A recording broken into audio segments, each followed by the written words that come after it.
We are here for one very interesting session, and we are here to celebrate brilliant talent and spirit of Santoor Young Soch. Mirchi freshers season 11 ના finalist અહીંયા છે. સવાલ પૂછે, થોડું જાણે એમનાથી. જો આપણે બે જનરેશનની વાત કરીએ, મિલેનિયલ્સ અને જેનઝી, અકોર્ડિંગ ટુ યુ શું ડિફરન્સીસ છે અને એટ ધ સેમ ટાઈમ શું સિમિલારિટીઝ છે? તમારું શું માનવું છે?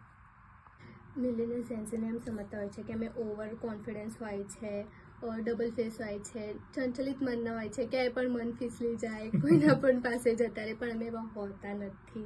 અને અમે મિલેનિયર્સ પાસેથી ઘણું બધું શીખતા પણ હોય છે, જેમ કે પહેલાંના સંસ્કારો, પેઢીથી પેઢી જે ચાલતી આવી રહી છે રીતિ રિવાજ, ઘણું બધું અમે શીખતા હોય છે. કોન્ફિડન્ટ પણ હોય છે. કોન્ફિડન્સ પણ અમે બહુ હોય છે અને જે હોય એવું કહી દેતા હોય છે એટ ધ ટાઈમ.